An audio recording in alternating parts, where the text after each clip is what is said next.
Bank খাতের সমস্যা সবার জানা। সুশাসন ফেরানোর মাধ্যমে ব্যাংক পুনর্বাসনের চেষ্টা চলছে। জোর প্রচেষ্টা সত্ত্বেও কিছু ব্যাংক বাঁচানো যাবে না, কেননা কোনো ব্যাংক থেকে ঋণের 87% নিয়ে গেছে একটি পরিবার। এসব ঋণ আর ফেরত আসবে না। 25 ফেব্রুয়ারি রাজধানীর ব্র্যাক সেন্টারে Centre for Policy Dialogue CPD আয়োজিত এক সেমিনারে এসব কথা বলেন বাংলাদেশ ব্যাংকের governor doctor Ahsan H Mansur.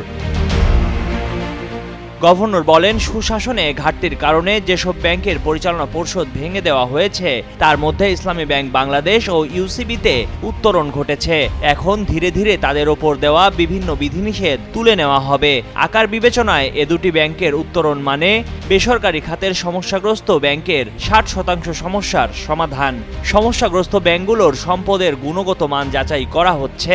আগামী এপ্রিলের মাঝামাঝি রিপোর্ট পাওয়ার পর এসব ব্যাংকের বিষয়ে সিদ্ধান্ত হবে বলে জানান গভর্নর।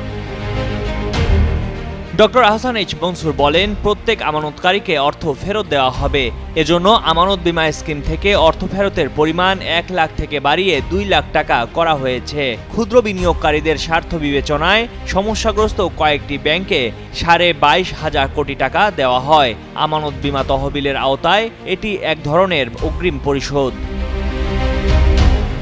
বাংলাদেশ ব্যাংকের গভর্নর জানান, নতুন আইনে এমন কিছু শর্ত যুক্ত করা হচ্ছে যাতে ঋণখেলাপি কোম্পানি পরিচালনার নিয়ন্ত্রণ নিতে পারবে ব্যাংক। এটি হলে বড়রা ঋণ নেওয়ার ক্ষেত্রে সতর্ক থাকবে।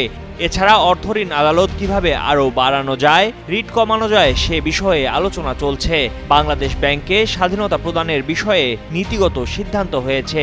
কেন্দ্রীয় ব্যাংকের কম গুরুত্বপূর্ণ কিছু বিভাগ বন্ধ করে দেওয়া হবে।